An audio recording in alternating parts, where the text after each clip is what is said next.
We are going to go live. We are live. Welcome to Quiet Horror 4. We are attempting to do this every month. Most of the time we do. Sometimes we skip a month, and this is sort of a Christmas edition. So I'm Mike Davis, and as usual, I'm joined by Jeffrey Thomas and Scott Thomas, who share my love of quiet horror stories and are wonderful writers. And our guest reader today is Emma Gibbon. Hey, Emma.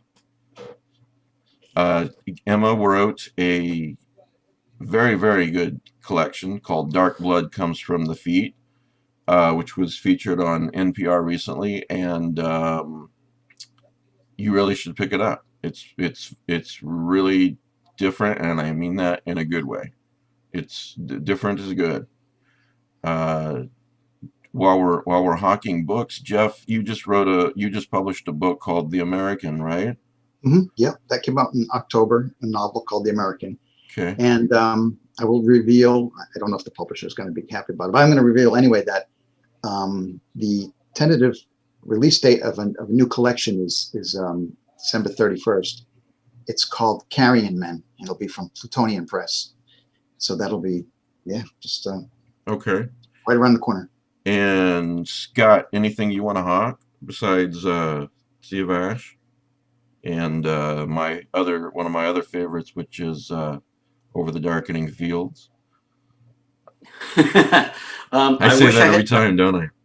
I wish I had a new book to promote, but sadly I do not. Well, you've got quite. If you never wrote another word, you've got quite a collection of stories behind you. So, here's an example, folks. If you haven't read it, in Over the Darkening Fields, one of Scott's stories is titled Halloween Tea. So I think that sums up Scott Thomas pretty well. He's a very busy guy these days, but he's got all kinds of fans clamoring for a sequel to The Sea of Ash. Yes. So, and as I told Scott recently in an email, no matter what you're going through, if you're having a bad day, remember, there are not a lot of people in the world that you can say are begging for a sequel to one of your books. So that's a good feeling, I would imagine. It's a good point. Very humbling. Well, it's a great book, and I know it's coming sooner or later, so I'll be patient. And, yes. You can't rush genius, right, Scott? I'll have to ask someone.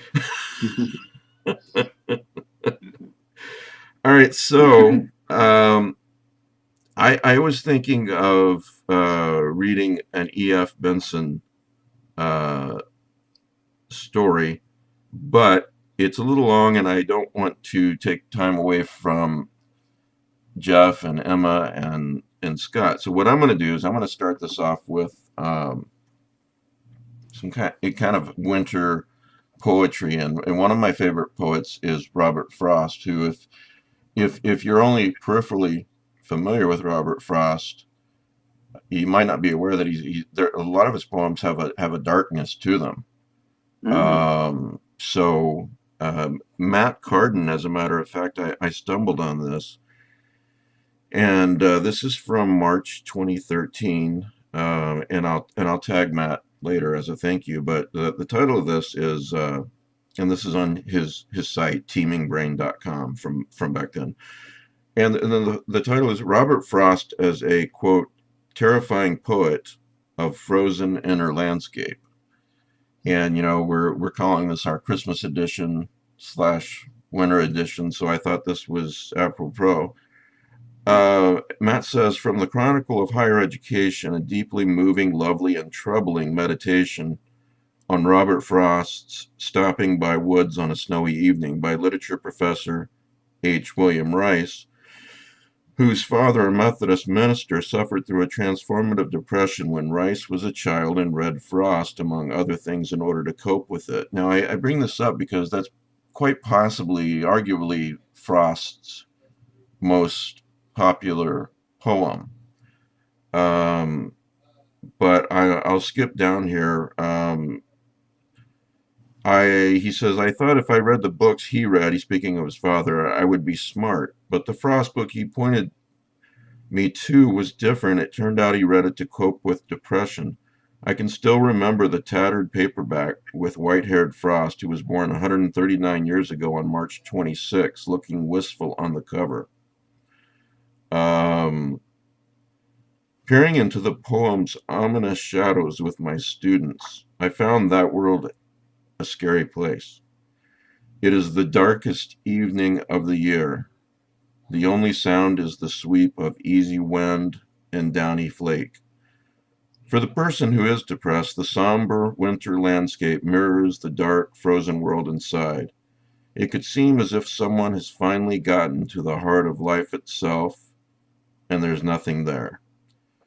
When I first read his work, I would have wondered what could be terrifying about snow falling in the woods on a winter evening. But Frost captures the essence of depression in the poem's understated simplicity, as if depression itself is the ultimate understatement, the inability to see anything beyond a frozen landscape.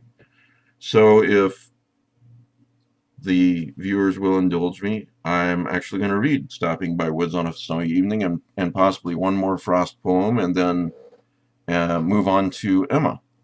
So let's see here.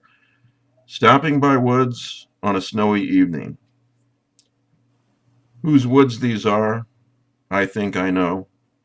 His house is in the village, though. He will not see me stopping here to watch his woods fill up with snow. My little horse must think it queer to stop without a farmhouse near, between the woods and frozen lake, the darkest evening of the year. He gives his harness bells a shake to ask if there is some mistake. The only other sounds the sweep of easy wind and downy flake. The woods are lovely, dark and deep, but I have promises to keep, and miles to go before I sleep, and miles to go before I sleep. So, in the light of what Matt Carden quoted, it maybe brings a different light to that poem for some people, I hope.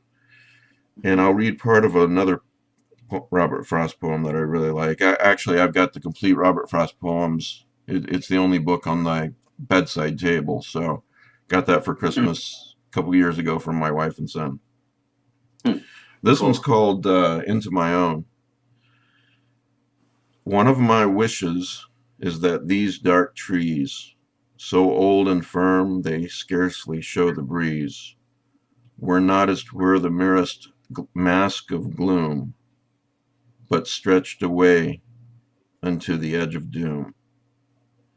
And that's the first stanza in that poem, and that's all I'll read of that. But it gives you a sense of the darkness in some of Frost's poetry. One more Frost poem that I won't read the entirety of is called, and I think this fits too, An Old Man's Winter Night. And I just love the poetry of this. And it starts off with, all out of doors look darkly in at him, through the thin frost, almost in separate stars, that gathers on the pane in empty rooms. What kept his eyes from giving back the gaze was the lamp tilted near them in his hand. What kept him from remembering what it was that brought him to that creaking room was age. And I want to give time to the three of you, but I'm just so passionate about Robert Frost Mm. poems. There's some that I'm not passionate about. You know, when he goes on about fences and things like that, I'm less interested. But this kind of thing interests me very much. And so, with that said, Emma J. Gibbon, author of Dark Blood Comes from the Feet. Are you reading one of the stories from that collection? I am, yes. Awesome. So I'm gonna read the second one, Porch. Okay. The reason I chose it is because I don't really have any kind of holiday stories, but this is set in winter. And right now I'm in Maine in a house in the middle of the woods. We had quite a lot of snow at the weekend, so I feel like I'm in a frost poem almost. So I'm jealous because I'm thinking of the yeah, I'm in Texas and I'm from Iowa, you know, so I'm used to these winter Christmases. And right now it's like 65 degrees and the sunset. And I'm thinking of, you know, Melikaliki Maka is the right way. Emma, did you say Maine? Yes. Whereabouts in Maine? Mid coast, Topsom, yeah, near Brunswick. Oh, So you're, Yeah. I lived down east for 11 years in Maine. Where I miss did it. you live? I lived in Cherryfield, Cape Split Island, and Gouldsboro. Yeah. My sister lives in Maine. so you're out, you're not in a suburb or anything like that. You're out in the middle of the woods. Well, it's weird. I'm in a town, but we live on top of the hill where it's in woods. So we're like both. It's weird. So I look out and it looks like I'm in the woods, but really I'm in town. There's a lot of places like that in Maine. It's kind of between. Yeah. Have you seen Host? No, but maybe would I be able to? Well, you know, you're in a house in the woods in snow, and I'm just waiting for something to come up behind you, but you know, so Well, the other thing is, so for anybody who's read Dark Blood Comes from the Feet, the house in Celador is based on my house, on this house. oh, nice. So that's, for my husband, for example, who's read the story, is quite terrifying because the whole like trapdoor and the steps to nowhere, they're in this house. That's great. So something could come behind me. So okay, so I'm going to read Porch. It's from Dark Blood Comes from the Feet. Okay, thank you. Yeah. Porch. I live in the woods, not like in a fairy tale, not some witchy cottage down a dark path, but a clean, airy trailer on a wooded lot. It's the boonies, but not in the middle of nowhere. I have neighbours, a paved road nearby. I don't know why that matters, but I want you to know that. My cat Rufus is big and black with wide gleaming green eyes. When the light hits his fur, it has a brownish reddish tinge, like he was left out in the rain too long and rusted. He was supposed to be an inside cat. I promised the shelter, but you know how these things go. He was forever pleading to go out, escaping every chance he got. He's just happier when he gets to go outside. I know that there are things out there that could hurt him. I'm a bad cat owner. It's just me and Rufus who live here. There was a man once, some years ago, where he left. I loved him, I think. He was tall and kind and gentle, but we did not understand each other. I feel like you don't need me, he said. I tried to tell him, show him how much I did need him, want him, but he left anyway, got involved with someone at work. I don't mind being alone. I mean, I'm not really. Rufus is good company and I talk to people. I make soap and sell it online. So I talk to the people at the store, at the post office. I got some money from a household mold case when I was younger. So I do okay. I live quietly. I expect it to be just me and Rufus for quite some time. I've heard people talk about magic animals, like pet soulmates, I suppose. I don't know about that, but Rufus has felt more like a life partner than any other being I've known. I wonder if in the past I'd have been burnt at the stake for having a familiar. I probably would have been burnt at the stake for a lot of things. I don't remember exactly the first time Rufus brought me one of his gifts. It was spring. It was a tiny mouse. I heard Rufus scratch at the screen and went to let him in. He was sitting on the porch, the small animal laid in front of the step like a small offering. Rufus looked up at me and blinked his big lamp-like eyes. "Oh, Rufus," I said. The poor thing. I assumed it was dead. There was no overt physical evidence of a mauling, but when I looked closely, it had a trickle of blood coming from its mouth. "Rufus," I said, "how could you?" But then the little thing twitched, making me jump. A film of sickening sweat covered my skin. I couldn't stand the tiny creature suffering, but back then I just didn't have the guts to finish it off. I know other people hit things with a shovel. It's not that I wasn't physically capable. I'm a strong and sturdy woman, despite not being very outdoorsy. It was the thought of the tiny thing in pain that made my gorge rise. I didn't even know if I had a shovel, maybe in the shed. Why couldn't Rufus have finished the poor thing off? I looked at Rufus. He blinked again, yawned, showing his carnivore teeth. I knew cats did this. He thought I was a big, dumb, hairless cat who couldn't hunt and needed help. Maybe he was right. I dashed inside, bile bubbling in my throat. I googled what to do. It was a mess of conflicting advice. I had no gun. I already knew I wasn't going to decapitate or crush the head. Some mentioned asphyxiation with a jar. In the end, I took the coward's way out. Let nature take its course, the forums said. It's natural. Put it outside to die. I scooped the mouse into my hands and carried its quickly cooling body to the tree line. "I'm sorry," I whispered to it. "This is my fault. I put a predator in your midst." Rufus followed me. I thought he was judging me for rejecting his gift. I laid the mouse on the ground, gave him a bed of old leaves. "I'm sorry," I said to him again. "Sleep tight, die fast, no more pain." I put a saucer of water next to it, just in case a miracle happened. I walked back to the trailer, my heart crushed, not daring to look back. Rufus followed me, meowing plaintively. I talked to Judy at the store the next day. I still had not gone to the part of the yard where I had deposited the mouse. I'd not slept well. It haunted me. Judy was unconcerned. "It's just what cats do. It's their nature, especially in spring," she said. "Besides, mice are pests. Maybe Rufus should come and stay with me for a while. My barn is overrun." She laughed and then coughed a smoker's rasp. I knew I was probably overreacting. I lived in the country, after all. I needed to toughen up. "If you do this again," I said to Rufus as I filled his bowl with cat food, "you'll have to become an indoor cat again." But I knew I couldn't do it to him. He was just so much happier being free to roam outside. The miracle hadn't happened. When I plucked up the courage to return to the mouse, it was stiff and cold. I used a trowel to dig a little grave by the oak trees and asked for his body to nourish the soil. I tried to preempt Rufus after that. I scanned the yard for animals before I let him out, and even shouted, "Get out the way! Save yourselves!" The squirrels scampered up the trees at the sound of my voice. It didn't work, of course. A couple of weeks later, spring almost over, a vole, breathing quick and fast on my porch, its back end mangled.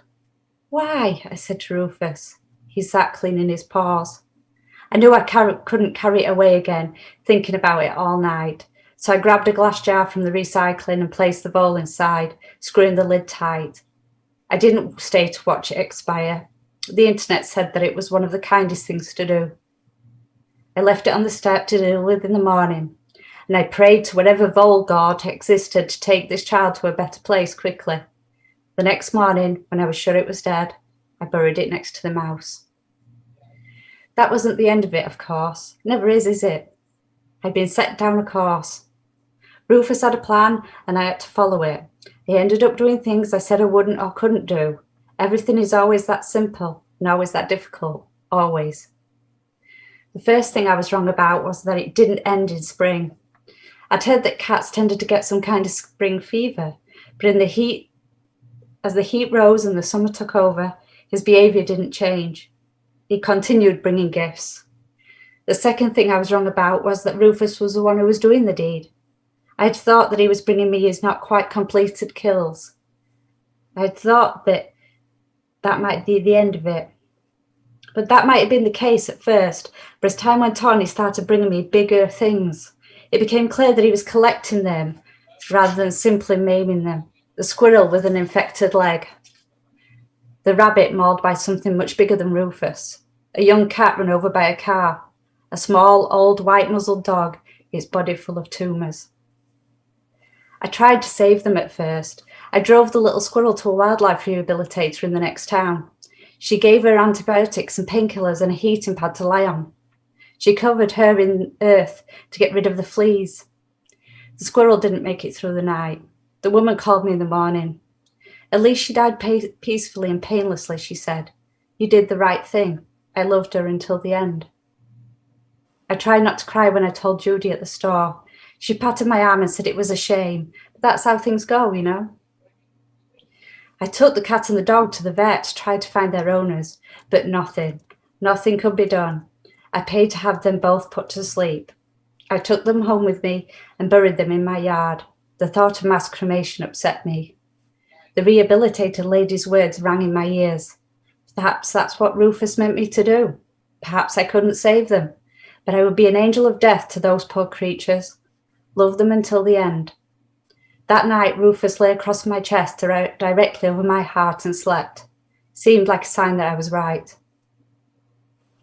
It was fall.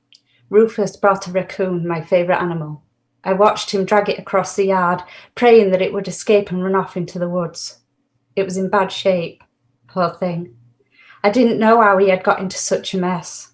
His chest heaved. I knew he needed release. This time I was braver, but only because he kept his eyes closed. If he had looked up at me, I wouldn't have done it.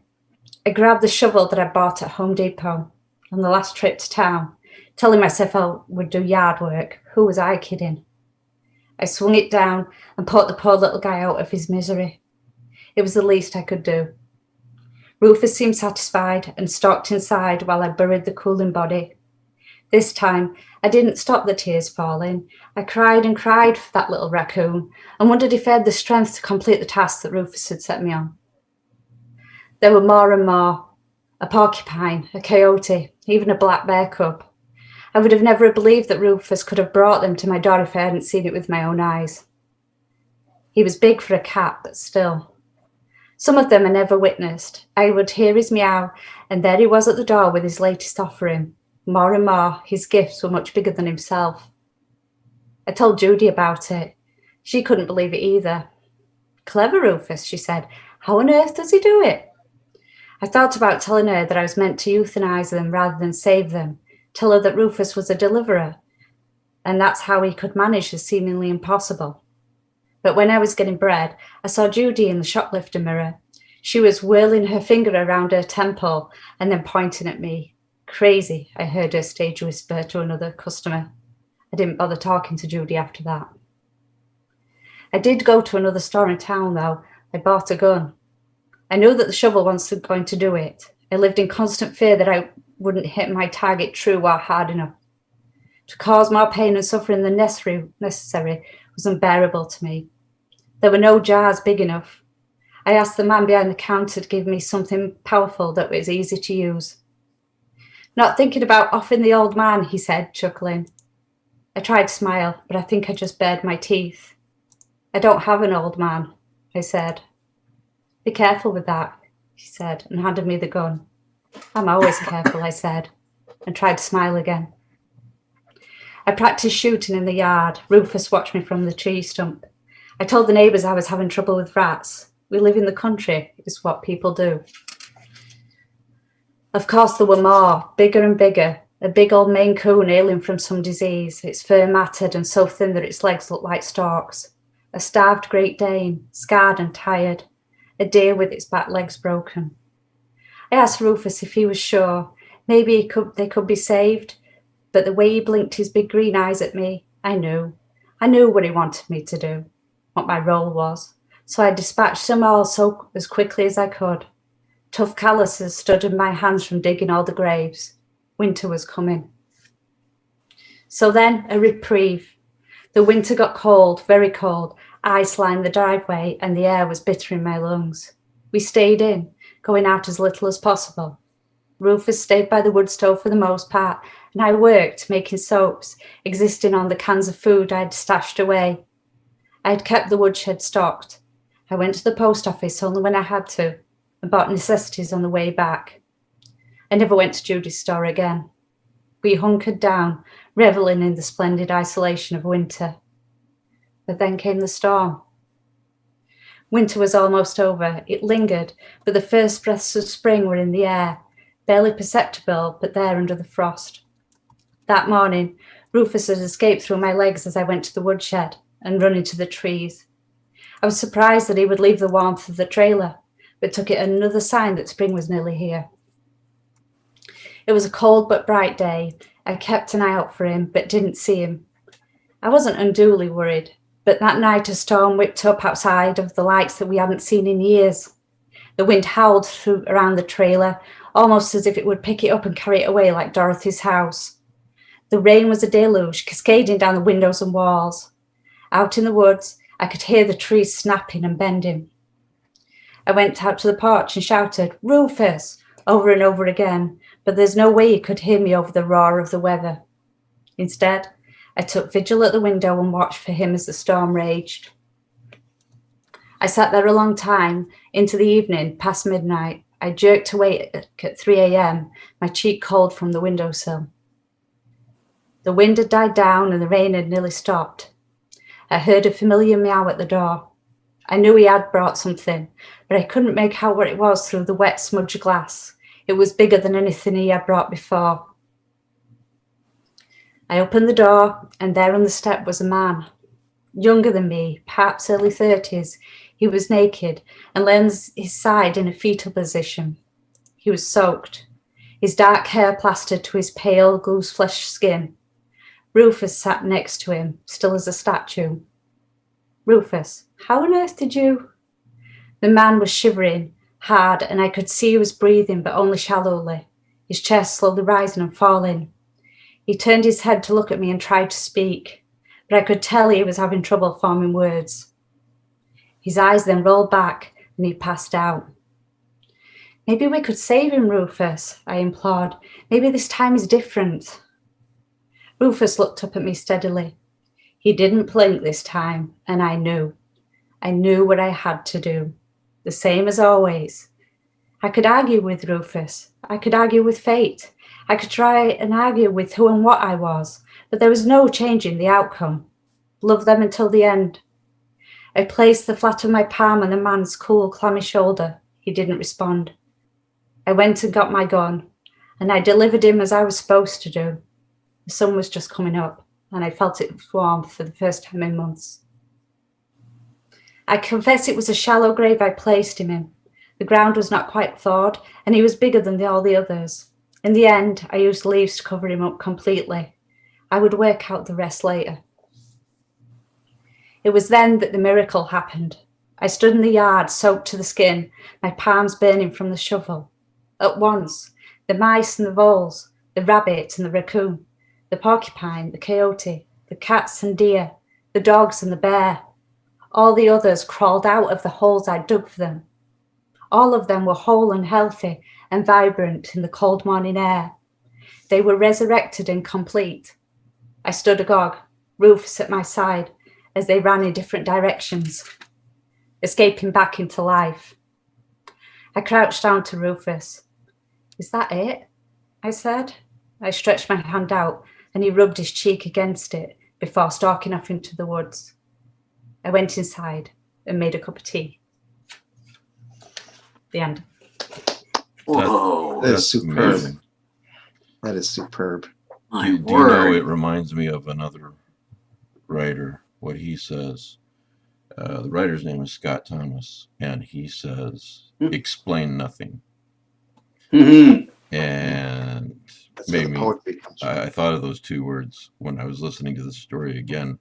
Emma, a couple of things. First of all, and then I'll let you guys comment if you'd like. Yes. But before I forget, a couple of things. One of the things, it's a totally different kind of story, really, but it reminds me of Neil Gaiman's The Price. I don't know if you've read that. I have read it, but it's a long time ago. Just remind me of some of the details. It's Yeah. about a man who lives with his family, and they take in cats sometimes that wander, and this cat potentially seems to be starting to guard the family from supernatural threats.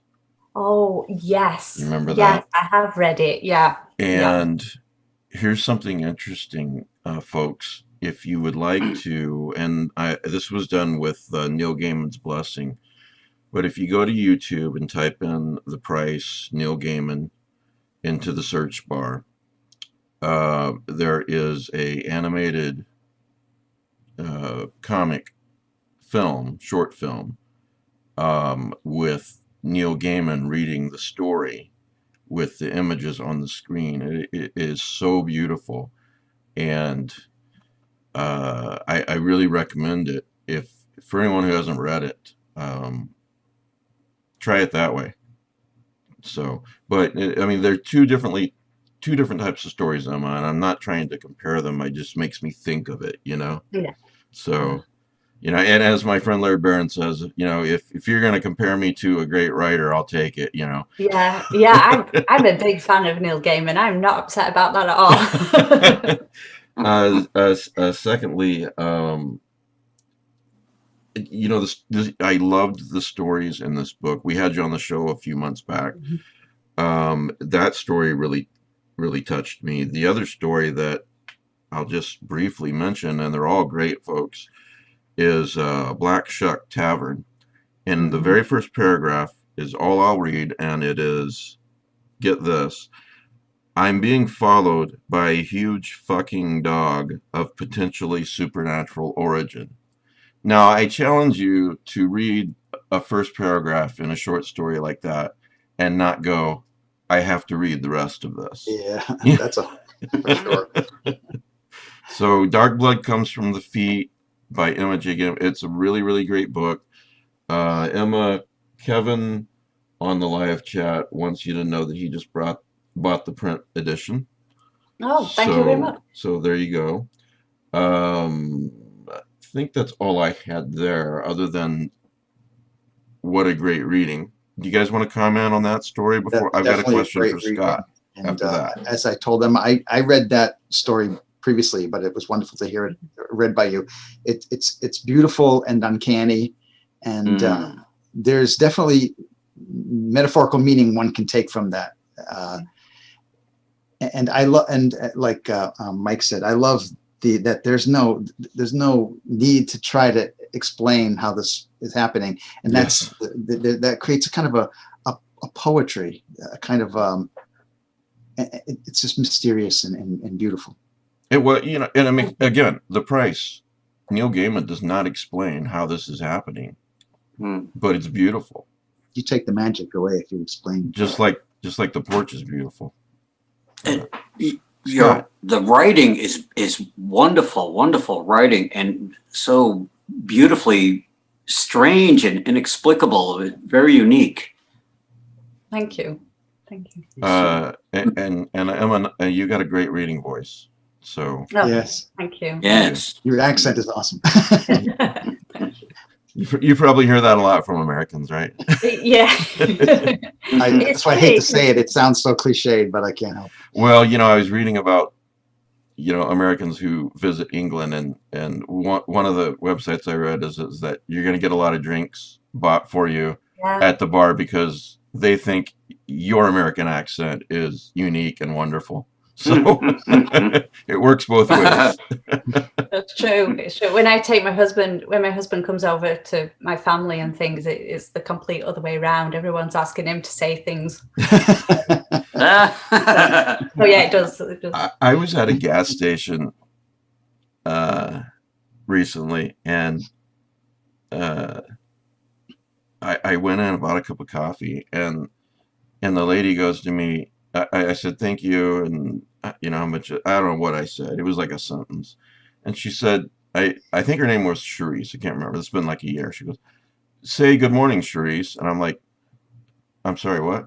She goes, my name's Charisse. Can you please say good morning, Charisse. And I thought, oh my God, I've been somehow impolite to this lady. And I said, oh, I'm sorry, good morning, Charisse. And she's like, oh, I just had to hear that. You have a wonderful voice. Are you a DJ? And I'm like, well, a little bit, I guess. So I guess the point is our voices are all unique to different people. So I remember Mike Griffin, the writer Mike Griffin told me once, boy, you have that Massachusetts accent, that like Boston accent, What? I don't have a Boston accent. Go fuck yourself. All right, question for Scott Thomas from Kristen on the live chat. And obviously, very many people will watch this later and not be on the live chat, but we're glad you're watching too, whenever that is. Hopefully in the dead of night. But Kristen says, question for Scott Thomas. What do you recommend to read first to get to know your work? Thank you. Oh, I'm delighted by the question. It's a toughie. Maybe one of my collections of New England ghostly fiction, Quill and Candle, Midnight in New England, or Urn and Willow might be good. I suppose it's subjective, though. Someone familiar with my work might suggest something different, but those come to mind for me. I mentioned Halloween Tea and Over the Darkening Fields, and then there's another story where you explain nothing and is so fantastic.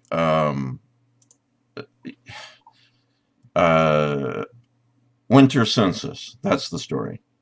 And that's an Over the Darkening Fields too, isn't it? Mm-hmm. And it actually fits the theme of tonight's winter/Christmas. That occurred to me. Yeah. Winter Census is such a beautiful story that simultaneously, I don't know if I'm going to say this right, but simultaneously for me, Scott, creates this sense of awe and wonder and horror, which I think a lot of times good horror goes hand in hand with a sense of awe. Definitely. Yes. That's my take. Obviously, thank you. Go with Scott's first, but that as you said, it's subjective. So there's my subjective. So, yes, thank you. with that said, would you like to read the next story, Scott?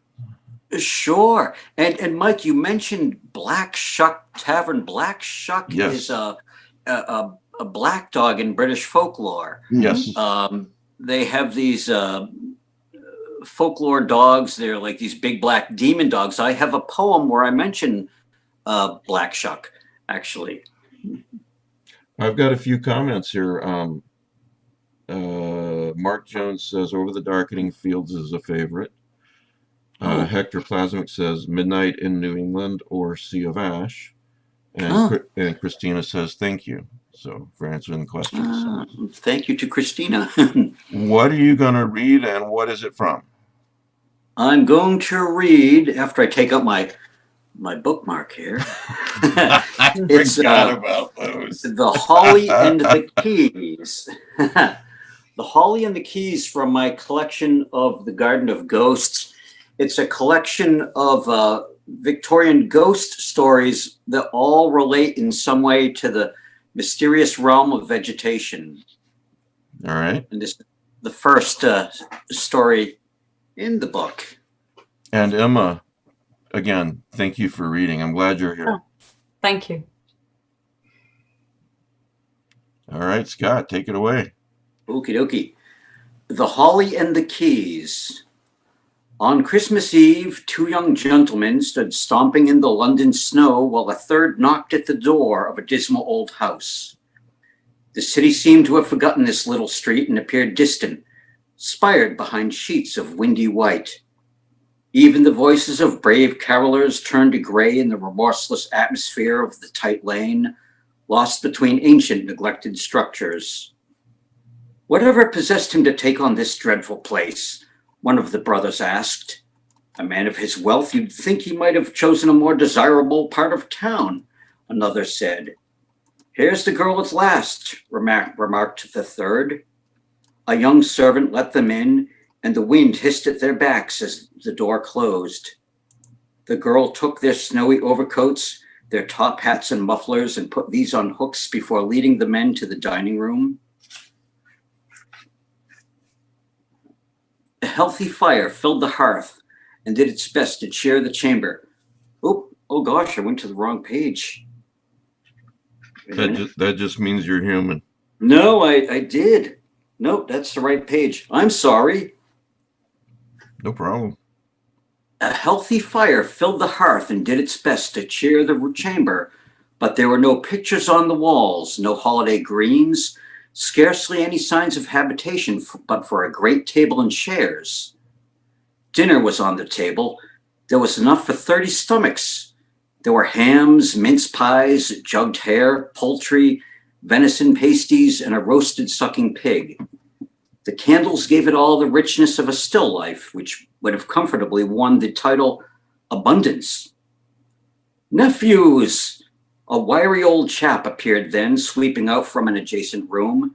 He spread spindly arms over the table and urged his guests to sit. Edsel Whitehead was the host. Worth more than I care to say, he stood well above the others in his finest coat and collar, grinning his characteristic grin. The thin hair had retreated from his forehead, accentuating the lean cast of his face, which, were it not for the quick mischief of his eyes, might have labeled him severe. How good of you to come, gentlemen, Uncle Edsel said, and he examined each keenly. None of the brothers spoke.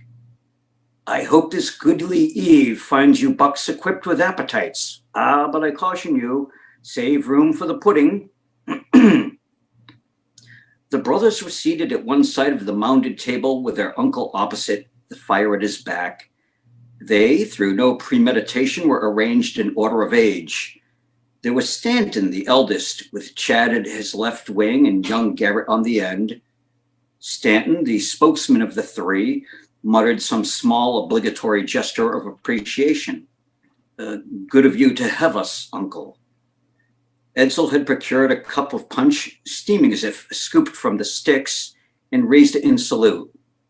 The pleasure's mine, I assure you. It's this time of year, you see. Goodwill and all that. Yes, that's it. A time for family and friends. Only, I wish your poor mother was here, rest her soul. Stanton managed a grunt. Well, the uncle clapped his hands. Don't just sit there looking dour, lads. Eat. And eat they did. In fact, they did an admirable job of it. They slurped and chewed and sucked meat off bones. Edsel watched, a wisp of a smile upon his lips, and contented himself with the punch. When the brothers seemed placated, they creaked back in their chairs, and servants cleared the table. Tell me, Uncle, it was Stanton, is this to be your new residence? Edsel lit his pipe, regarded it a moment, and replied, Shabby, isn't it? No, I don't mean to linger beyond this night. I've purchased it only temporarily for this particular event, truth be known. His curiosity stirred, Stanton sat forward. I'm not sure I follow your meaning. I fear I cannot say much more than this. It is an extraordinary house in its way, whose very reputation reached my ears through associates who own properties in this area. Now it was Chad, with lamb chops framing his jaw like the wings of an ill-feathered bird, who spoke. You mean to say you've bought this house for one night? I do. Edsel gazed quietly, cunningly, and clicked the tip of his pipe on his teeth. Slumped beneath the weight of his meal, Garrett, the younger brother, took his turn. What's so extraordinary about this decrepit set of rooms? Uncle Edsel sighed and listened for the snowy wind. He was a careful man when it came to picking his words. This house comes with its own surprises. He smiled and his eyes crinkled. Stanton said, I detest surprises. As do I, Edsel agreed pleasantly. But humor me, if you will. Let us partake of some dessert, and then we shall see about this dread surprise business, eh? Hurrah! Edsel was on his feet applauding when a servant girl carried in the pudding.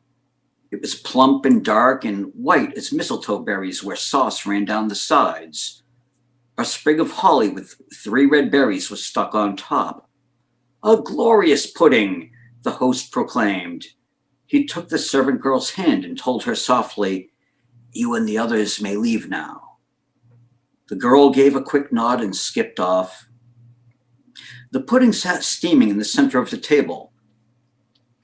The uncle said, "Stanton, would you do the honors?"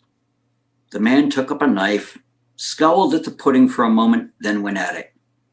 The rich brown mass parted, shy currants peaked, and steam snaked free as the blade clinked against something metal buried in the dessert.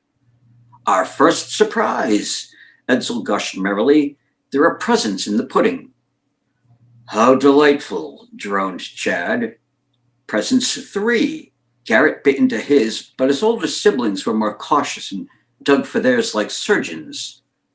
Having consumed the rich treat, they each sat with a golden key glimmering amongst the crumbs on their plates. Edsel, spry for his age, sprang up, plucked the holly sprig from the remains of the pudding, and stuck it in his buttonhole. He strode across the room to a doorway. "Come with me, if you please, nephews." Stanton groaned. "Is this some sort of game? I detest games." "Think of it as a gift, my boy. You do want to see what your keys will open, don't you?" The brothers followed reluctantly. Passing the fireplace, Garrett took notice of a worn book that sat on the mantel. A faded little watercolor of a holly sprig was pasted on the front, a fine rendering of dark, prickly, waxy leaves and berries like blood. The name Holly Whitcomb was written beneath the art. "Here, what's this?" Garrett picked the thing up and opened it. He recognized his mother's handwriting inside. "A diary? Our mother's diary. I had no idea she kept one. However did you get it?" Edsel joined Garrett by the fire and took the book from him. Leaning his face close, he asked, "Do you believe in ghosts, Garrett?" The nephew drew back smartly. "I do not." "Perhaps you should. The spirit of your mother, my dear sister, came to me in the hours following her lonely death. She brought this to me." Garrett recoiled from the book. "Pooh," Stanton spat. "It's nonsense, I say." Garrett asked, "Did she speak to you?" Edsel wagged his head. "No, she came while I slumbered and left the diary by my bed." "It's a hoax," Stanton grumbled. "Our mother kept no diary." Garrett protested. "She must have. She did. I saw the script." "Uncle Edsel forged it, Garrett. It's a prank. I tell you, a game. Let's be off." "Wait," Edsel said. "You have not made use of your keys." Stanton sighed. "Must we? I grow weary, and the hour is late." "It was with no little effort that I arranged for your surprises. It might be desirable for you to be gracious this once and accept my offerings." Stanton offered another sigh, slouched a bit, and said, "All right then, lead on." Without drapes of any sort, the windows permitted a snowy luminescence in the hallway where a staircase brooded. The wind peeked through the keyhole of the main door and brushed the glass panes like cold white hair. "It's really quite simple," Edsel explained. "There are rooms upstairs that correspond to your keys. I have something for each of you up in the rooms, but each is a secret, and only one person is permitted to enter any given room. Otherwise, well, it just wouldn't be fun otherwise."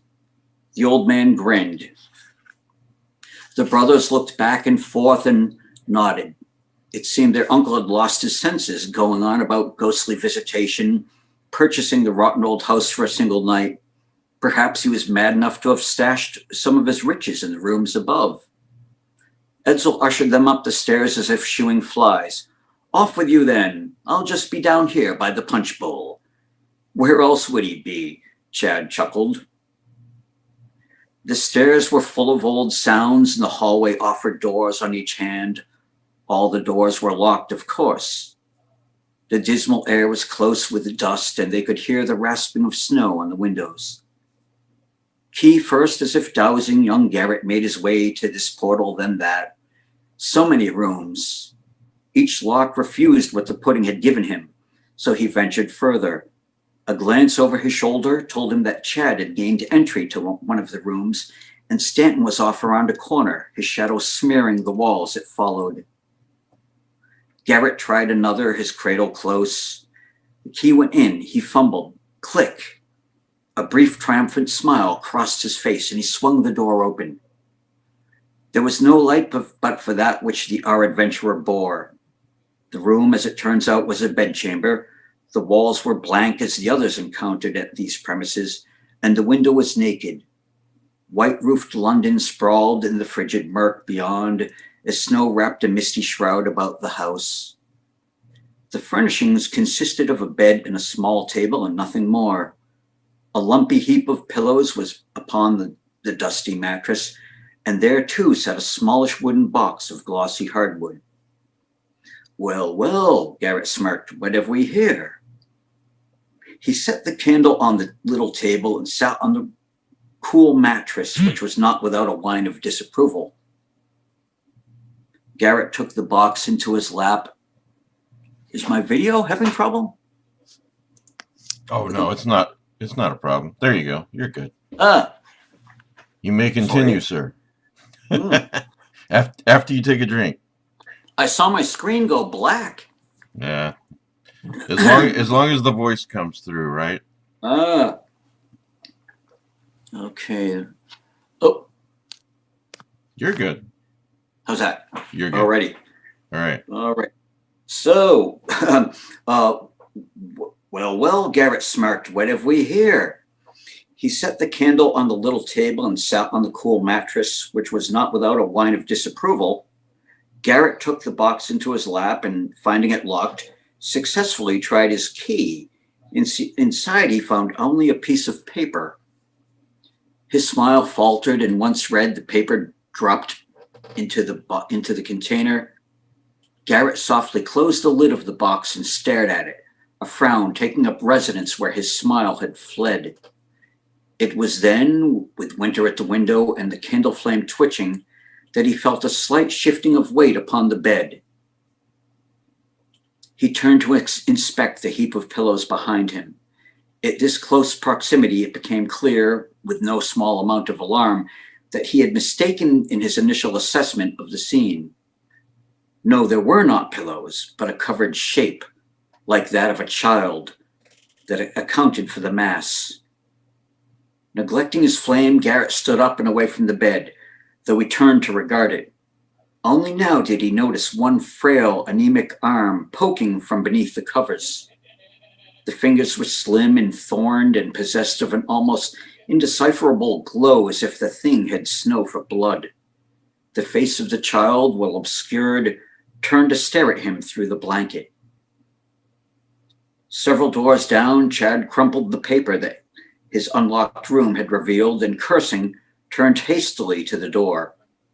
Already he was formulating a harsh string of words for his wretched uncle.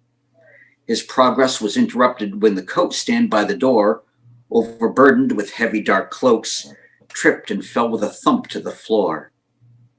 Exasperated, the man bent to remove the obstacles and saw, tangled in the spill of garments, a meager, pallid figure lying on its side in a fetal attitude. The face that turned up to him was long and spare, toothless, eyeless. The fingers, sharp and frosty, were faster than his scream. At last, Stanton huffed impatiently when his key finally found its door. He stepped into the room and stared incredulously. The room, while furnished more generously than the rest of the house, was full of snow. How very queer, for the lone window was shut. There was snow on the floorboards, on the chest of drawers, on the bed, its curtains torn and intermingled with wintry webs. A wooden bat box sat on a chair. What madness is this? Stanton placed his candle close by and went to his prize, finding, as the others had, that the key served a dual purpose. A single page had been placed in the box. He lifted it and read, "Why do they treat me so cruelly? Have I not been as loving as a mother could hope to be? Here I lie sickly, and yet they mock me incessantly. They curse me to my face and hasten me toward death, as if their inheritance was all. Dear God, I do not deserve this. How can my own sons have such darkness in their hearts?" It was a page from his mother's diary. Stanton ceremoniously tore the paper to shreds, and the pieces fluttered like snow. "That bastard Edsel, I'll give him what for." It was the sudden blast of cold that gave Stanton pause and turned him to the window, which only moments before had been closed. Snow flitted in, and a sound of scrabbling came from out on the ledge. "Who's that?" Stanton demanded. He moved boldly for the opening. While there was no reply, a figure peered around the edge of the window into the room. Its long white hair was full of snow and windy about its face. The beard, clotted with ice, hung down to its bony chest. Its eyes, the last thing that Stanton would ever see, were twin jutting icicles.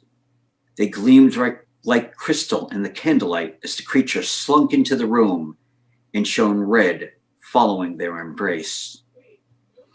Downstairs, comfortable by the hob and with a steaming cup of Christmas punch in hand, Uncle Edsel listened for the third body to drop.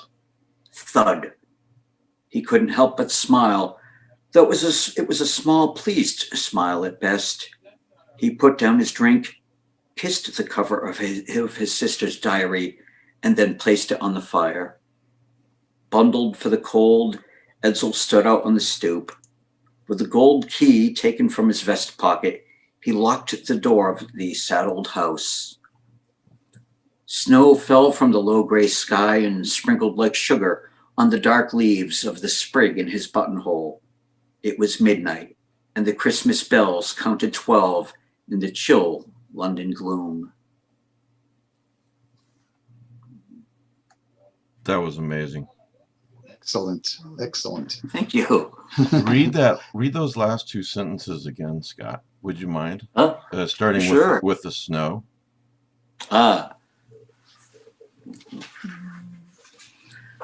Snow fell from the low gray sky and sprinkled like sugar on the dark leaves of the sprig in his buttonhole. It was midnight, and the Christmas bells counted 12 in the chill London gloom.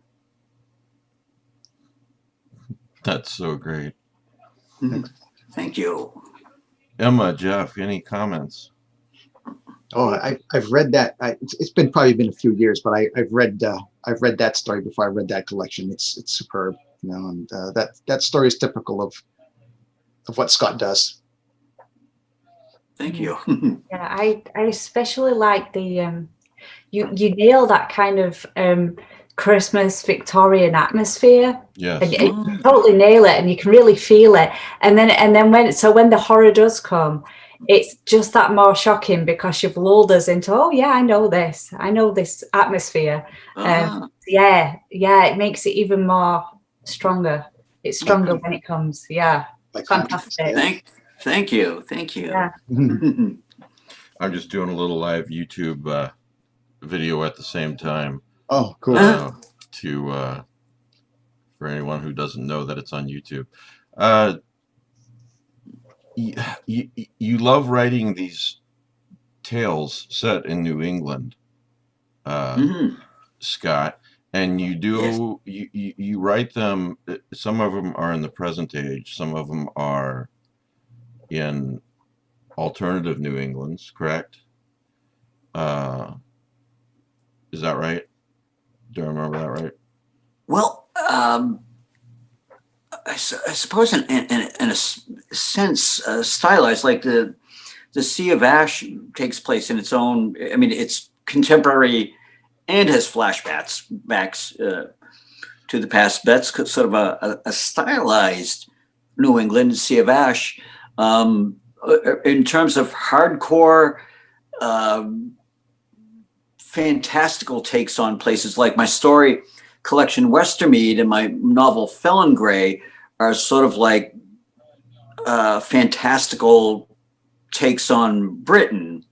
My New England ghostly fiction set in the past, I try to make it as true to real New England as possible. Mm-hmm.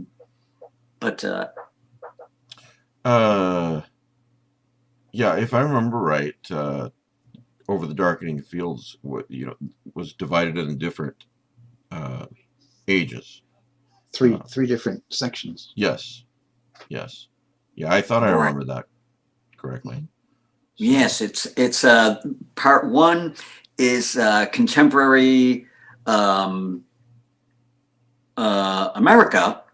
The middle part is Britain in the past, and then the novella, The Cinnamon Mask, is in a sort of fantastical Victorian Britain sort of setting. Like an alternate kind of. Yeah. Well, Hectoplasmic says, I have my granddaughter calling it Halloween with Presents. At the end of your story, Dave says, clap, clap, clap. So does Phil Jones. Mike DeBronzo, thank you, Mike, for all the help you give me. Says, well done. Mark Jones says, wonderful, thank you. Christina has a bunch of clapping emojis. And Dave, again, says, I did not want the story to end. So, which is one of the best compliments I think a writer can get. Wow. Thank you, everyone. And again, that was from The Garden of Ghosts by Scott Thomas. All right. Thank you, Scott. And it's out of print. Well, you can get used copies on Amazon, right? That's true. If you have the rights to that, maybe we can put that on Kindle for you sometime. That would be introduce awesome. it to an entire new audience. So talk to me about that sometime. Yes. But anyway, Jeff, what are you reading and what are you reading it from? I'm reading a story called Chapel. It's 25 years old. It first appeared in a magazine called Random Realities in 1995. And it can now be found in this book, which is a collection of some of my horror stories. That's the Scott Thomas book where they're like, I'm always like, okay, the book is called, okay, I don't know how to say this. This was I was experimenting. This is a book I made in 2002. I was experimenting with self-publishing. But it's a collection of stories that had been previously published elsewhere. And this was my mom's copy. And I found in it, appropriately enough, this bookmark that my father gave her in 1994 to Lorraine from Bob. Oh, my God. Yeah, I found that in here today when I went to get this book. I had forgotten about that. All right. And the name of the story again, I'm sorry, is what? What's that? What, the name of the story that you're reading? Oh, the name of the story is Chapel. All right. And again, it's from 1995, so some of the things might seem a little dated. All right. For those of you who are watching on Facebook Live, thank you. I'll probably cut it short in a minute, but just go to YouTube now or anytime in the future and type in Lovecraft eZine, and you'll see the Lovecraft eZine podcast playlist, and then below that you'll see the Quiet Horror playlist, and this is Quiet Horror 4. So. All right, Jeff, take it away, sir. We're ready. So, Chapel. You want TV tonight, honey? A small gray-haired woman with the clipboard came walking into Devon's room so quickly that it startled her. She had been gazing out the plate glass window which ran along one wall. Yeah, sure, Devon said. The woman inserted a key into the small color television suspended from its bracket, swiveled it so that the set was within Devon's reach. Watch a few Christmas specials, honey. Take your mind off. You work on Christmas Eve, huh? Devon asked with very little interest. My kids are grown and moved away, and my folks and brother are dead. I have one son right over in New Hampshire, but he can't come to see his mother until tomorrow night. He isn't even married, but he chooses to be with his girlfriend's family. Don't complain about your son, Devin thought. At least yours is still alive. How much is that? With a small groan, she reached for her purse. The woman told her. Devin counted out $5. Expensive. Well, there are 4 pay-per-view movies on every day, honey. While the woman made notations on her clipboard, Devin turned the dial through the small offering of stations. The woman said, when I get home tonight, I'll watch the midnight mass. You should too, huh? It will make you feel more at peace, you know? I doubt that, Devin thought, so devout an atheist that she doubted even the historical existence of Christ, let alone the Son of God part. What is this, she asked, coming to one channel. Is this where they show the mass? The woman leaned over Devin to peek. Oh no, I mean on regular channel 5. That's hospital channel 8, chapel. That's the chapel right here in the hospital, right down at the end of maternity here, past the cafeteria. They'll have a service tomorrow, but not tonight. $5 and 1 out of what, 8, 10 stations is a security camera view of an empty church? Devin snorted a tired little laugh. Chapel, the woman corrected her. She clicked her pen point in. A lot of people who can't get out of bed rely on chapel, honey. It gives them comfort. To be so simple a soul, Devin thought. She smiled at the woman. Merry Christmas. Nice to talk to someone. You seem to be the only person working tonight. The woman drew closer conspiratorially. Don't get sick on the weekend or Christmas Eve, hon. I feel bad for you tonight that it's both. Not even a roommate, huh? What are you in for, honey? My baby died. Oh, poor kid.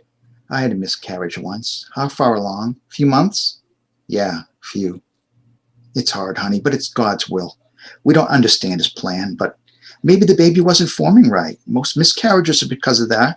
Or maybe he would have died some terrible way when he was older, and God spared him worse. It's a mystery. Yeah. The woman squeezed Devin's foot through the blanket. Be tough, hon, and Merry Christmas. Thanks. The woman took Devin's hand and pushed her $5 back into it. She winked and left the room at that same hurried pace.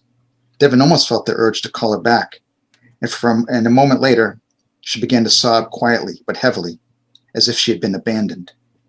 She felt not only hollowed out inside with her baby gone, but that her very spirit had been hollowed out as well. A few months? No, Devin had been full term. Her due date had been next Tuesday. Intrauterine strangulation. Her child had been killed with his very own lifeline. Not even 2 weeks before, a nurse practitioner, upon examining Devin, had told her everything was okay. The baby's heart had sounded strong. Devin had heard it herself. Slow, the nurse had said. Could be a boy. She'd been right. Devin had picked the name Christopher, if it were to be a boy. Should she call Christopher's father? Peter was way out in sunny California these days. He didn't even know that she'd been pregnant. First the good news, now the bad news. But to Peter, which would be the good news and which the bad news? Would the death of his son be a tragedy or a relief? How could Devin know when she'd struggled with such questions herself these past months? Was it a folly going through with this pregnancy? Was this really what she wanted, to be a single mother? Maybe I should have had an abortion after all, Devin thought now. It would have been the same result, only she wouldn't have had to go through 12 hours of labor had he only been a few months old. 12 hours of agony. Women coped with the pain because they knew there was a reward at the end. But Devin had suffered those long hours, already knowing that in the end, only a different kind of agony would be her prize. I'm sorry, Christopher, she thought. I should have killed you a long time ago. I would have saved us both the pain. She couldn't afford a plot for him, a coffin. Some people did that. But in her customer service job, she made barely enough to scratch by. What would they do with him? She had to ask them, but at the same time, she didn't want to know. She had held him. They encouraged that, thought it helped with the coping. His face had looked so tired, so unhappy, as if he had merely been disturbed from his peaceful slumber within. Devin didn't think it helped her to have seen him. She wished she had never seen how beautiful he was. Had never smelled his wispy fine hair making a spiral on the back of his head as if God had left his thumbprint there. Keep your hands off my kid, asshole, Devon thought, unbeliever though she was. You condemned my son and hung him. Even if I did believe in you, I'm through believing now. How could that stupid old woman believe? How could she think that Devon could find comfort in the empty dronings of some sexually repressed priest? God's will. Devon would have resented the woman for that if she weren't feeling so very tired and unhappy, just like Christopher. How often did it actually snow on Christmas Eve? Well, it was snowing out there now, but here she was in here, not home. But what was home these days? Peter long gone, her father dead, and her mother remarried to that Dick Phil, both in Florida for the winter. She hadn't called her mother, didn't want to spoil her holiday, didn't want to talk about Christopher. This was her private ordeal. She was glad all the doctors were gone, all the nurses inattentive. She wanted to be alone. Still, she saw colored lights glowing out there beyond the dozing dark parking lot with its few cars shrouded like old furniture. There were children in those homes, dreaming of the morning. She missed the stupid little TV lady. TV, that's what she needed, distraction. Hopefully something really mindless, a kung fu flick, a Godzilla movie. She pulled the hovering set down lower to her, turned up the volume a bit. 6:20, early enough for some dumb old Christmas cartoon maybe. Ah, on the special movie station they were playing a Christmas movie with that Ernest guy. Perfect. A nurse brought dinner. It was better than she would have thought. Another nurse came to read her blood pressure, take her temperature. Devon told her she was fine just to get rid of her, but afterwards regretted that she'd forgotten to ask what would be done with her baby. She considered buzzing, decided not to. She still wasn't sure she wanted to know. She hadn't wanted to know what became of her cat Sting last year after he had to be put to sleep. If only she had him to come home to. Not even that. After the Ernest movie, Devon clicked through the channels again and paused out of mild curiosity when she reached Channel 8. Taped religious music played softly as the background to the one static camera angle of the St. Andrew's Hospital Chapel. The camera was apparently close to the ceiling, pointing down toward the altar. No lights were on in the chapel, but for one candle just to the left edge of the screen, its glow more visible than the flame itself. The scene was so dim, so grainy, that Devon watched it a few moments, if only to discern what she was seeing. She saw the first 2 or 3 pews at the bottom of the screen, but had no idea how many there might be altogether. An aisle between them led to a slightly raised dais, where a block shape must be the draped altar table. Behind that, there were 3 thrones, as Devon thought of them, the one behind the table particularly tall. That was all she could be sure of. There seemed to be a podium set off to one side and a door in the corner, but it was just too murky. It was as lonely a place as this hospital room with its one occupied bed. Though she was not religious, and though her musical tastes usually ran toward the Cure, Devon liked Gregorian chants and medieval music, so the background of very old Christmas music was agreeable to her. She left chapel on, while pulling toward her a rumpled woman's magazine someone had left in the top drawer of her side chest. Devon awoke to silence. A glance at the wall clock. It was 10:50. She'd slept for hours, but given her day, she was surprised it hadn't been longer. The lack of music finally registered, and she looked to the TV. Chapel was still on, but the tape music had ceased. No sound came from the television. Off down the hall somewhere, a baby cried. This was postpartum recovery, and a woman must have had her baby brought into her for nursing. The nursery was down the hall, but the babies in there were few tonight and quiet behind their glass wall. Devon was glad for that. Out the window, the snow had become thick, muffling the world under a call. Devon was thirsty and buzzed the nurse's station. No reply after 5 minutes. She didn't ring it again, reluctant to spoil the Christmas Eve down there. If she got thirsty enough, there was a bathroom in here, although she knew getting out of bed was discouraged. She switched through the TV channels. Jimmy Stewart was praising Clarence, a stupid dating game of wall-to-wall innuendos. On the movie channel, Dances with Wolves, which she'd already seen twice. Peter looked like a prematurely bald Kevin Costner. Dating Peter was Dances with Werewolves, she reflected. Searching, she passed Channel 8 again, on to Channel 9, but she switched abruptly back. Was that a person seated in the front pew on the left? Devon frowned. Yes, had to be, though the dark-shaped stationary pose didn't help her much. Some old patient gone into the chapel for a bit of comfort? Must be. It looked as though the person was a woman wearing a kerchief on her head, unless that was a nun's habit. Well, this development hardly made Channel 8 any more exciting. Devon moved on. A nurse came in to take Devon's vitals again. Again, Devon did not inquire about her baby's whereabouts. The young woman asked, "Can I get you anything?"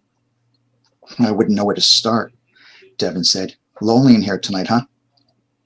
"It's real nice and quiet up here tonight, but I hear there was a horrible scene down in emergency.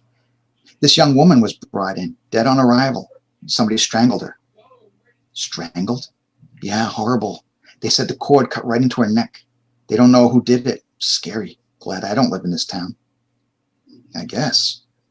The nurse left and Devon frowned at the doorway after her. Strangled. Yes.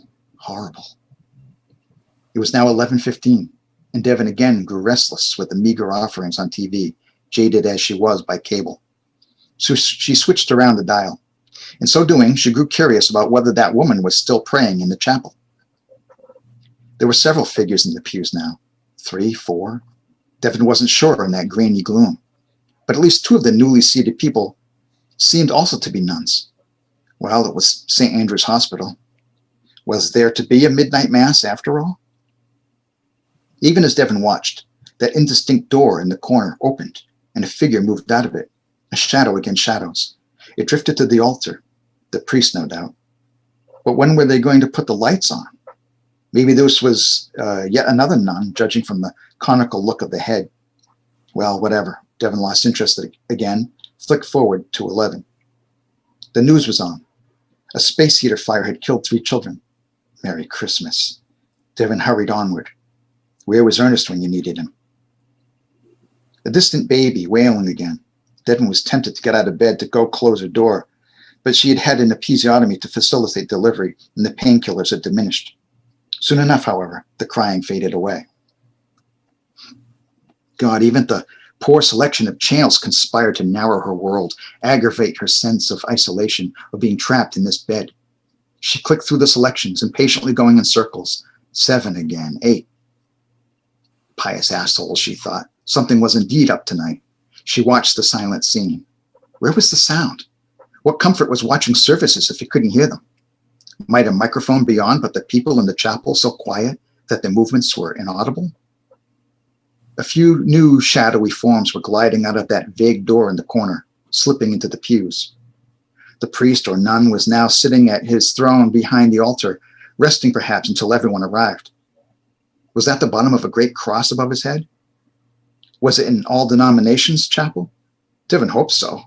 Where would Jews, Buddhists, Muslims, and the like take their comfort otherwise? Only because it was a Christmas Eve, and this a hospital founded by Catholics, did she assume it was a Christian service. Devon glared at them, her fingers on the dial. Sure, celebrate the birth of a baby born 2,000 years ago, but my son is in hell right now, according to you, because he didn't live long enough to have a little water sprinkled on his head. Some would say only limbo, not hell. How comforting. The bottom line was the unbaptized infant didn't die in God's good graces, born with the sin of the world already in him. Baptism, a kind of exorcism. Wasn't that how it went? Do something compassionate, you would lead a scum, she mentally raged at the screen. Baptize my baby. Cleanse him of these so-called sins so he can be free. Go on, you've got your magic water in there, don't you? Good thing she didn't really believe he was cursed to some void, damned to eternal suffering. That would be a horror too great for her to recover from, short of remaining in a hospital of another sort forever. 11:35 now. She was not at all tempted to go down to the end of maternity to the chapel and sit in on their midnight mass. But maybe, just maybe, she'd watch it on TV, just for the hell of it. A woman sobbed softly in forlorn moans. Devon was awakened by the sound, her first thought having been that it was the voice of a woman in another room, a woman who had lost her baby tonight. Then she wondered if perhaps it had been her own voice. But also, for some odd reason, she had the impression that the sound had come from the speaker of her television. However, that was impossible, of course, because there was still no sound coming from Channel 8. Devon sat up. Apparently, Mass had not yet begun. The pews, she could see, were nearly full, though the lights had yet to be brought up. She glanced at the time. 11:50. Something was happening now. A robed figure proceeded up the central aisle toward the dais, carrying something behind him. Another figure had its end, as if it were a stretcher they transported between them. Indeed, it looked like a stretcher. Were they bringing in some poor old woman who couldn't walk to Mass? Why not a wheelchair then? God, Devin thought. Perhaps this wasn't a Christmas Mass after all, but a funeral Mass. The shape upon the stretcher the two figures carried resembled nothing so much as a human body covered entirely by a sheet. She pulled the TV closer, squinting at the screen, shut off her personal light, the resultant glue making the image slightly clearer, watched as the stretcher was brought up upon that stage. They lifted the sheet reverently, like a flag folded at a military funeral, and laid it out on the floor at the foot of the altar. Then the body, yes, it was a body, was lifted from the stretcher and laid upon the sheet on the floor.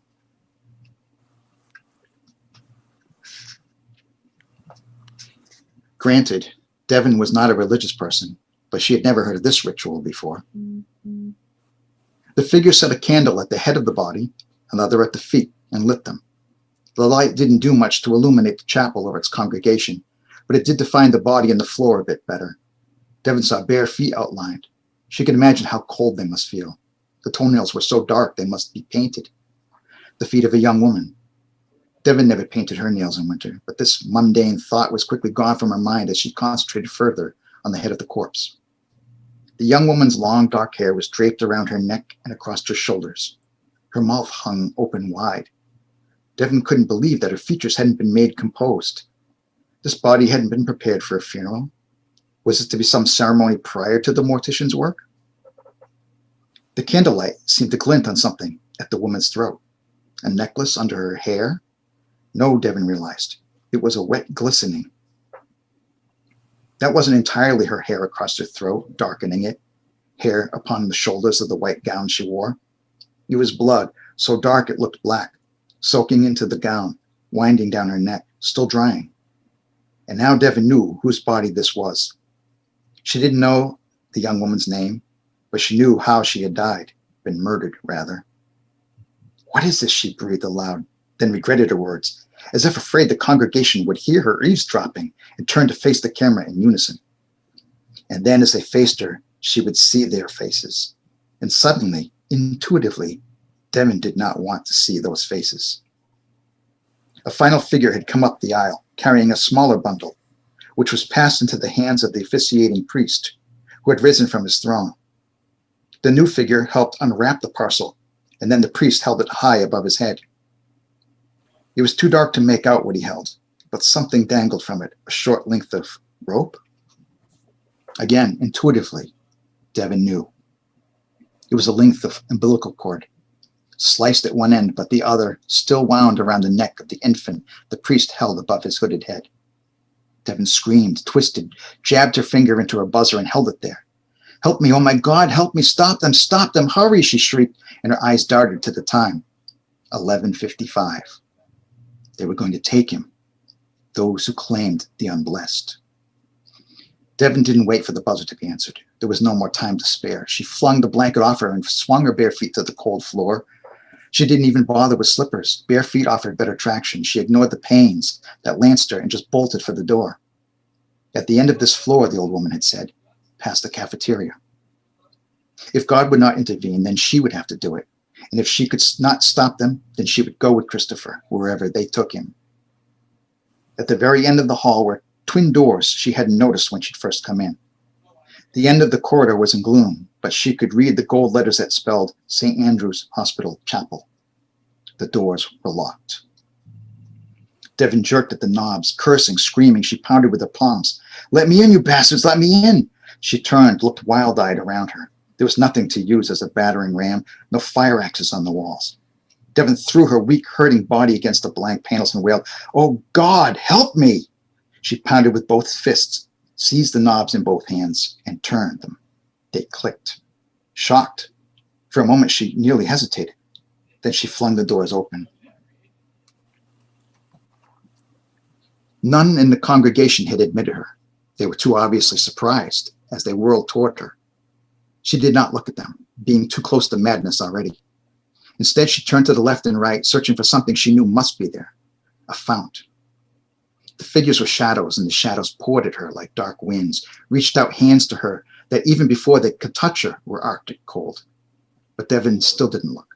She cupped both hands into a wall-mounted receptacle of cool water. Then she walked up the aisle, carrying her dripping chalice of flesh before her. The reaching hands withdrew sharply. The dark forms recoiled like a black parted sea. There was a gasp of revulsion from their throats, more like a rustling of autumn leaves. Devon ignored them. She wanted to run to the altar, but didn't dare spill the water. The tears in her eyes made the candlelight scintillate, but she saw the head priest more clearly now. She saw that in the time it had taken her to reach and enter the chapel, he had set the nude little body of her son upon the chest of the woman on the floor and draped one limp arm of the woman over him. It was not the umbilical cord around his neck. Of course, the doctors had removed that. It was a black rope representing that lifeline. Devon knew then that it was a black cord with which the young woman had been strangled. They were an obscene Madonna and child for this Christmas Eve. It was not a funeral mass, but a midnight mass after all. See, the great cross above the altar, out of her range on TV, had even been inverted for the occasion. The head priest recoiled, lifting one arm to shield itself, from Devon's offering. But it was not for him anyway. She knelt before the bodies of the sacrificed, gently positioned her hands over the brow of her son with his sad, troubled face. Much of the water had wound down her wrists, despite her efforts. Only drops remained, but they splashed his small, round head.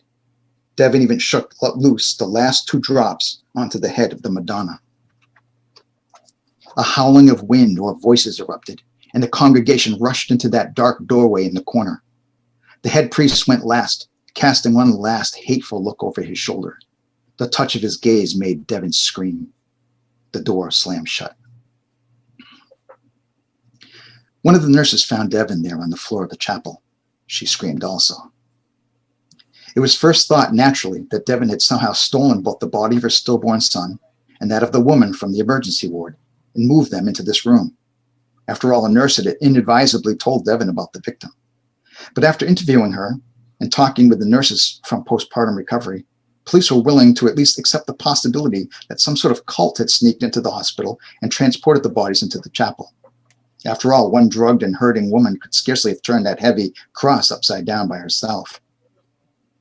She was released after questioning, though there were problems with her story.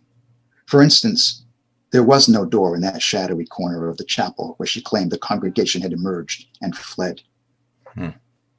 It was no wonder they thought her responsible at first and still wondered about her later.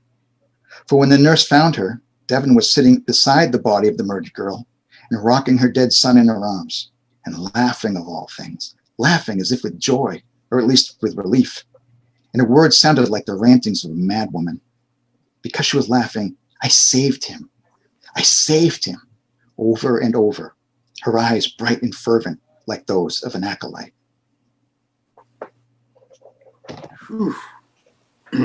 Wow. That's awesome.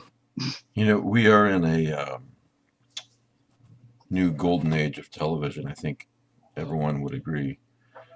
And as I was listening to you read that story, Jeff, I thought about what a shocking, amazing visual episode this would be for some kind of series.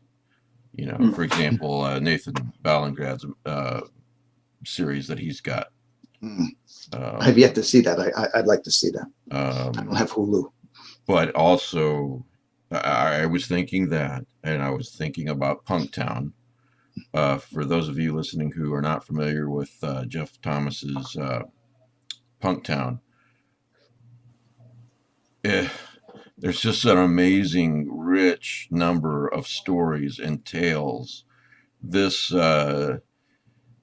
wouldn't be a movie in my mind if I was in charge. This would be a series, and there's just so much. If you're not delved into Punktown, you should. And I hope some TV executive somewhere finally gets wise and gets Punktown on the screen. That would be nice. So Yeah. I have a friend who's plugged in pretty nicely, who's trying to get something like that done, but you know, he's been my friend for like 15 years and he's been trying all this time. So I don't know, but maybe one day, as he gets more and more powerful and influential, maybe the chances will improve. And then, Emma, I was wondering if you'd had a chance. There's so many books to read, of course. I think all of our TBRs are very, very high. But if you've had a chance to read The Sea of Ash by Scott Thomas at I any haven't. point. No, not yet. And I've got Punktowners that is on my Kindle. Oh, do you? Good. Oh, It's awesome. queued up. I know that I've definitely got it, but I'm gonna have to grab yours, Scott, Well, as well. Punktown is Thank you. just the beginning. Likewise. Yeah. Mhm. I'm way behind on my to be read list, but I'm very happy to add to it. Isn't it hard to keep up though? Thanks. There are so many people doing exciting work now. It's hard to keep up with it. Do you use Kindle or print only, Emma? I do both. Okay, well, just so you know, this is going to change within a few days, but The Sea of Ash is 99 cents on Kindle right now. I'll grab it tonight then. So, That's- yes, that's absolutely. good timing. And several years ago, we had a Lehman Kessler of Ask Lovecraft. He recorded The Sea of Ash. I asked him to do this, paid him to do this, of course, obviously. And Scott, I think you'll agree with me that I did not realize what a challenge this would be. We've got three different voices, three different protagonists in this story. And Lehman brings them out brilliantly. And I would say to anyone, even if you've read The Sea of Ash, listen to the audiobook. It's on Audible. If you've got a credit, it's a credit. And if you don't have a credit, it's actually only, this is a novella, so it's only $4.87. So it's a hell of a deal. And I can't say enough good about how well Lehman did on that. I mean, I think you would agree, Scott. Yeah, he does an amazing job. And if you have to have print, it's $7.95. But Kindle's 99 cents right now, and the audiobook is amazing. So pick it up. Over the Darkening Fields, my signed copy by Scott Thomas. Let me just, I realize I bring up this book a lot, Scott, and I'm sorry because you have so many other books. But I'm delighted that you're fond of it. Okay, so here's the back. And we have a very much younger looking Scott Thomas there. Sorry, Scott. In the present, a young woman explores the mysteries of death through the paintings of an enigmatic artist. I can't talk tonight. Enigmatic artist. A young couple discovers a restless antique doll in a cemetery. The charred bodies of homeless men appear in the snowy alleys of Boston. A strange mural with an appetite for bones haunts a deserted house. In the past, a woman roams the slums of London hoping to be Jack the Ripper's next victim. I mean, how can you read that line and not want to read the story? Night after night, a man dreams of his lonely lover and her trip to a strange museum. Following a tragic accident, a widow orders the construction of a secret chamber with walls thick enough to muffle screams. And last but not least, in a strange city long ago, women are blinded at birth. This has been the law for 500 years. Now they can see, and they are coming back from the grave to take their revenge. A cryptographer struggles to solve the mystery that may save the living from the dead. 26 stories from Scott Thomas. Over the Darkening Fields. Scott, have I read Winter Census on here before? Yes, but it would be very fitting for tonight. I think so, with your permission. I was thinking of asking you to. You were? Okay, well. Yeah. Thank you. Okay, Dave says Westermild is my favorite Scott Thomas book. It also has my favorite cover. Before I read this, and we got to cap out at 2 hours, so I want to make this quick. Christina says, question to all three. Do you remember the time when you said, fuck that. I want to be an author. Tell us about your revelation. Let's start with Emma. Oh no, go for someone else and let me Okay, think so you can about think about it. Scott. Scott, we'll pick on you. It's been like I've been writing since I was a kid, so I don't know when that moment. Right. Really I knew you and was. Jeff would say something similar to that. Yeah. It just kind of phased into our. Yeah. Yeah. I could tell you when I knew I was a horror writer. So I've always written, like Scott and Jeff say, I've always done that. But it was only a couple of years ago, and I'd realised I'd joined Horror Writers of Maine, I think, and I'd realised that I wanted to focus on horror. And I sat down very seriously with my husband, who's also a writer, and I said, I think I'm a horror writer. I've been writing for like nearly 30 years. And he said, oh yeah, I always thought of you as a horror writer. And I was like, you didn't think to tell me? Like, I thought you knew. just fair enough. So like we've been married, we've known each other a long time, and he's always known that I was a horror writer, but I didn't know until say about 5 years ago. Yeah. So, I just want to say, Jeff, I thought you handled that with that story. You handled such a sensitive situation in such a good way. Like it was really shocking at the end, which obviously, it made it more shocking. But the way you handled that situation was fantastic. Oh, thank you. It was actually, I think, greatly influenced by with my first wife. We had a miscarriage, and it was very, very hard for us. Yeah. And I spent, I don't know if it was at the same time, but on one occasion, I spent the night in the hospital with her, and she slept, but I couldn't sleep. And I was going through channels, and I found this chapel channel. It was called Chapel, but there was no strange figures or anything. It was just the grainy static and everything. But I knew as I was going through the channels that night, that I knew it just seemed so creepy to me. I knew there was a story there. But the miscarriage was really hard for us, and that was the germ of the story. Yeah, that really comes across. Yeah. Very emotionally potent story and creepy as well. So on so many levels, and the writing is so beautifully done. So that's a classic.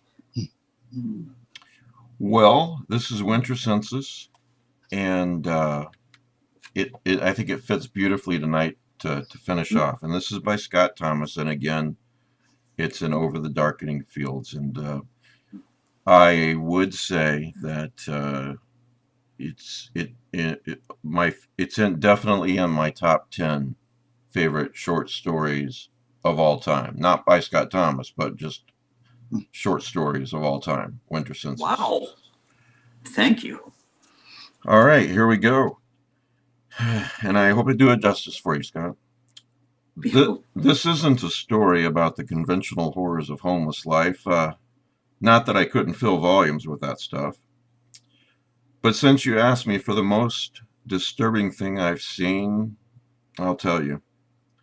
It was late December, and I was a volunteer with a group working for the mayor's office. It was an annual event. Our task was to go around the city and take account of all the homeless people we could find. It was only my second time, though I'd been involved with the shelters for several years, and I'd organized food drives and things of that nature going back 9 or 10. I was accompanied by a young guy named Don, who was an EMT, and Father Ed Willard, a priest who had dedicated so much time and soul to looking after the disadvantaged that he had been written up in national news magazines and had made a number of appearances on local television. We were quite the dedicated crew. The winter had been mild up until that night, generally speaking, though it's true what they say about New England weather, it can change in a flash. It's best not to get complacent, even with a long stretch of merciful temperatures. It can drop to a wind chill of 30 degrees below faster than you can say hypothermia. That night, we got the first real wintry stuff of the season. It was bitter cold and snowing pretty good. Windy, too. A ragtag army of vehicles spread out to explore the city, armed with flashlights and blankets. I don't mind telling you that the census adventure could be frightening at times. We would venture into some pretty rough areas, and there were some scary characters around. Ever drive through Roxbury after dark? I think if I were to go again, I'd want to carry a gun, especially after that night. It didn't take us long. They were huddled in doorways, in alleys, in places you wouldn't believe. People can get pretty creative and fit their bodies into some strange places in order to get out of the cold. We had to joke to keep each other's spirits up because the tragedy factor was so profound. I remember an old lady we found curled up on a grid to catch the heat that came up. She had a flattened refrigerator box over her head and snow had coated it. She was clinging to an old beat-up stuffed dog toy and her coats were filled with empty bottles. She seemed to be somewhat retarded. Images like this made me feel like murdering career welfare abusers.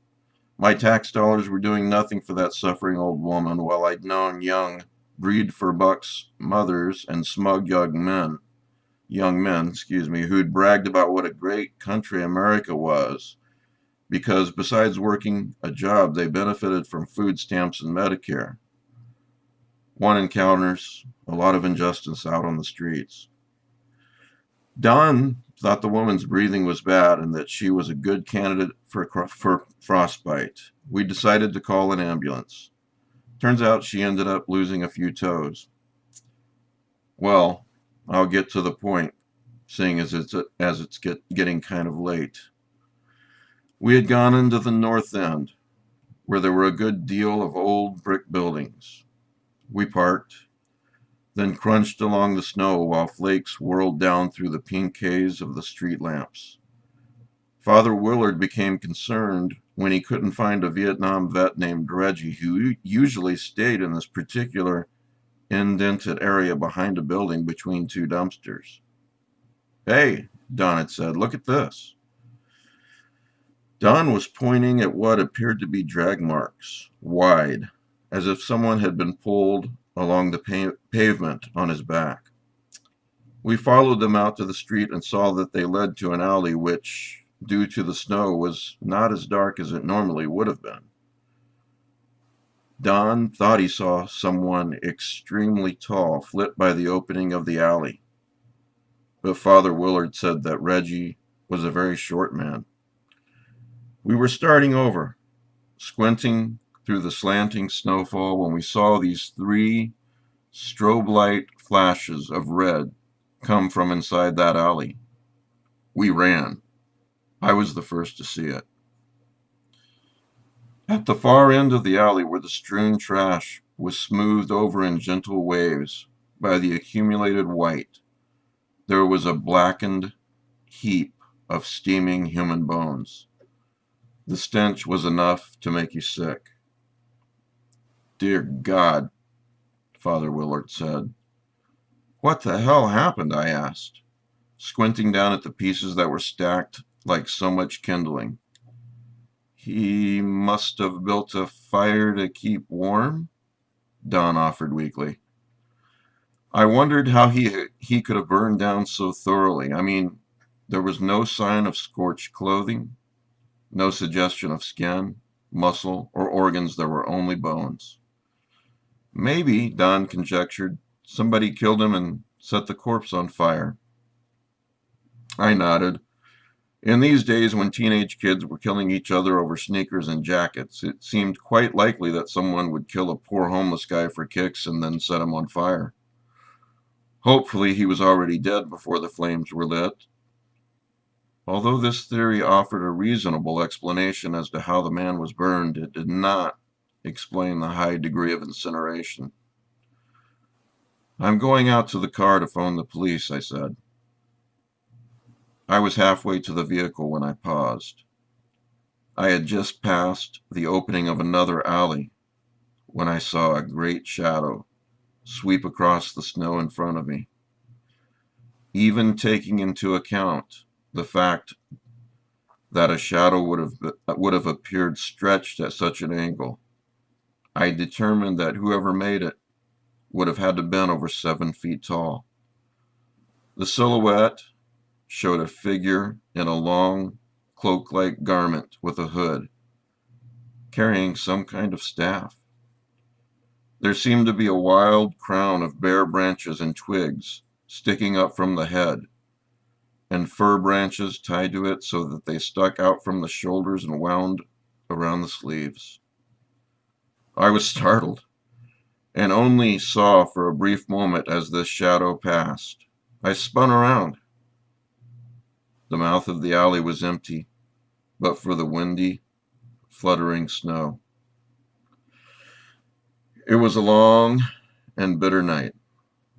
The snow continued to fall steadily until there were several inches. We had counted as many stray souls as possible before returning to our own safe homes, our cozy beds. Strangely enough, we not only tallied up the number of homeless, there was another count taken, a grim and perplexing one. For on that night, 12 sets of smoky, blackened human bones were found in the snow-haunted alleys of Boston. Scott Thomas, Winter Census in Over the Darkening Fields. Creepy and mysterious. Yes. A Lovely writer. job, Mike.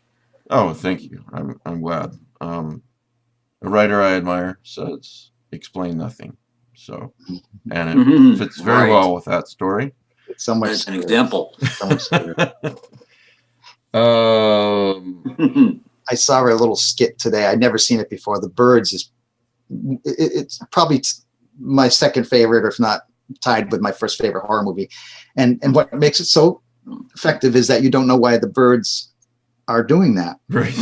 That's how it works. But there was a little skit on Saturday Night Live where it was supposedly a deleted scene of explaining why the birds are doing it. Oh, It was fairly funny, but it was just kind of crazy. They were trying to come up with all these explanations of really what was happening, and it just it just wasn't Don't working. explain. Don't explain. Yeah. I want to thank all three of you for being so generous with your time tonight and reading winter horror stories and Christmas time horror stories. Appreciate it. So, and I know Thank the audience you. does too. Thank you for having us. So, Yeah, definitely. It was a Thank wonderful you. show. Yeah, fun. I mentioned TV. Dark blood comes from the feet. I keep thinking of Nathan, our friend Nathan Ballingrad, and I keep thinking of how many other writers I know that would be perfect for that sort of treatment. And Emma, Dark blood comes from the feet comes to mind as well. I mean, The Porch, can you imagine that done well as a I could TV easily episode? envision that. Yes. So anyway, yes, pick up Dark Blood Comes from the Feet by Emma J. Gibbon. Pick up whatever you want from Scott Thomas, because we've mentioned several. For the next few days, Sea of Ash is 99 cents. And Jeffrey Thomas, before we go, tell us about your latest book, The American, and what that's about. I have a novel called The American. It takes place in Vietnam. It covers 50 years, although it's mostly takes place in 2010. And it's a kind of a murder mystery with, or crime thriller or what have you, with supernatural elements, but they're kind of subtle. And that's out from your publisher, Emma, Journal Stone or Trepidatio. You know, you're Trepidatio, right? Yeah. Yeah, and Journal Stone, it's the same entity. Yeah, And same. and so it's so I'm very proud of it. And also I'm going to plug this book. This came out from Hippocampus Press in 2017, Haunted Worlds. And the reason I'm plugging is it has 2 Christmas-oriented stories in here. Nice. Okay, Nice. Jeffrey Thomas, Haunted Worlds. Is that available on Kindle as well? Yeah. Great. Yeah.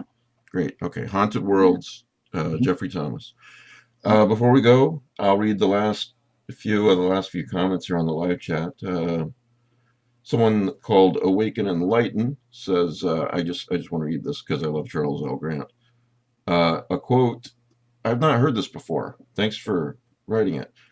No one at night really believes he'll live forever. I love that. Dave says, all excellent readings. Mike DeBronzo says, I really enjoyed this. Phil Jones says, thank you all. Dave says, thank you, Mike, Scott, Emma, and Jeffrey. You made my evening. Huh. And Mark Jones, last but not least, says, please continue to do these. They're excellent. Much, much appreciated. So thank you guys. That Nice means a feedback. lot to me. And, Nice That's awesome. and to these guys too, I'm sure. So anyway, Emma, Jeff, Scott, thanks for doing this. We'll do another one in January, and just stay tuned to the YouTube channel and I don't know, my Twitter feed, whatever, and we'll keep you in the know as to when they're coming up. So, and I will get these. I have not done the last couple in the audio only version, but I will get that done because I would like for you to be listening to something like this and driving down a lonely 2-lane road with woods on each side at 1 o'clock in the morning, listening to these stories and scared out of your mind. That's the goal. So,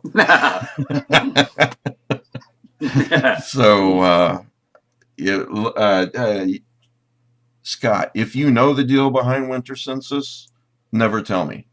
Right. Never tell me. It's awesome. So, thanks, guys. I really appreciate it. And talk to you guys soon.